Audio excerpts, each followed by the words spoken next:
नमस्कार, मैं सुनैना कश्यप और आप देख रहे हैं KH लाइव हिमाचल। आज के इस इवनिंग बुलेटिन में आपको प्रदेश की तमाम बड़ी खबरों से रूबरू करवाएंगे। पहली नजर आज की हेडलाइंस पर। शिमला से वन्य प्राणी विंग ऑफिस धर्मशाला शिफ्ट, गग्गल एयरपोर्ट पर आज से उड़ानें शुरू, 5 विमानों की लैंडिंग रद्द। HRTC बसों में 15% किराया बढ़ाने का विरोध। ब्यास नदी पर बनेगा प्रदेश का सबसे लंबा पुल, 15 करोड़ की किश्त जारी। हिमाचल के सोलन में मिले सबसे प्राचीन जीवाश्म। एक सप्ताह तक हल्की बारिश जारी रहने का पूर्वानुमान। हिमाचल सरकार ने प्रधान मुख्य अरण्यपाल PCCF वन्य प्राणी विंग ऑफिस की टोलैंड शिमला से धर्मशाला शिफ्ट कर दिया है।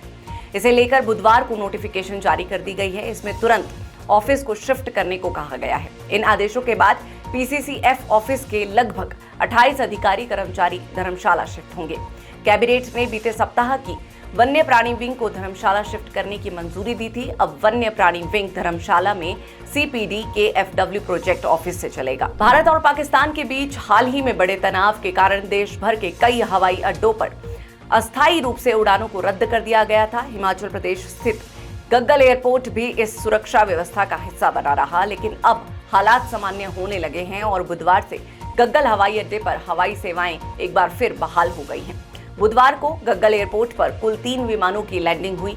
इसमें 2 दिल्ली से और 1 शिमला से आने वाली उड़ान शामिल थी। ये उड़ानें सुरक्षा एजेंसियों की मंजूरी और आवश्यक जांच के बाद संचालित की गई। हिमाचल प्रदेश में HRTC बसों के किराए में की गई 15% की बढ़ोतरी के विरोध में माकपा और CPIM ने आंदोलन की चेतावनी दी है। वाम दलों ने ADC मंडी के माध्यम से मुख्यमंत्री को ज्ञापन भेजकर किराया वृद्धि वापस लेने की मांग की है। उन्होंने चेतावनी दी है कि अगर मांग नहीं मानी गई तो लोगों के साथ मिलकर उग्र आंदोलन किया जाएगा, जिसकी जिम्मेदारी प्रदेश सरकार की होगी। उनका कहना है कि प्रदेश में युद्ध जैसे माहौल के दौरान सरकार ने बस किराया बढ़ाकर गरीब तबके को ठेस पहुंचाई है। सरकार को महंगाई कम करने और रोजगार के अवसर पैदा करने चाहिए, लेकिन वो किराया बढ़ाकर आम जनता पर अतिरिक्त बोझ डाल रही है।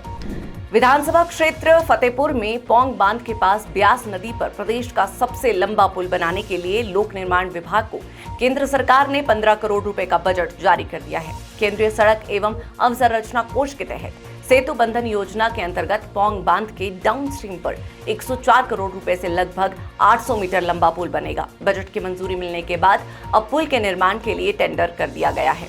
चंडीगढ़ की फर्म इस पुल का निर्माण करेगी। पौंग डैम के घाटी बैरियर से स्थाना पंचायत के गांव अशनाई मंदिर तक ये पुल ब्यास नदी पर बनेगा। हिमाचल प्रदेश के जिला सोलन के चंबा घाट के पास जोलाजुरा गांव में दुनिया के सबसे प्राचीन पृथ्वी के स्ट्रोमेटोलाइट्स जीवाश्म मिलने का दावा किया गया है। ये जीवाश्म Guinness book of world record में दर्ज है और टेथिस जीवाश्म संग्रहालय के संस्थापक डॉक्टर रितेश आर्या ने खोजे हैं। उन्होंने दावा किया है कि ये जीवाश्म 60 करोड़ साल से भी अधिक पुराने हैं, जो पृथ्वी पर जीवन की शुरुआत की कहानी बताते हैं। ये दर्शाते हैं कि सोलन क्षेत्र कभी टेथिस सागर का समुद्री तल हुआ करता था। हिमाचल प्रदेश के कई भागों में एक सप्ताह तक हल्की बारिश का सिलसिला जारी रहने की संभावना है। मौसम विज्ञान केंद्र शिमला के अनुसार 14 से 16 मई तक प्रदेश के ऊंचे पहाड़ी क्षेत्रों में कुछ स्थानों पर हल्की बारिश होने के आसार हैं। 17 और 18 मई को मध्य और उच्च पहाड़ी कुछ क्षेत्रों में बारिश होगी।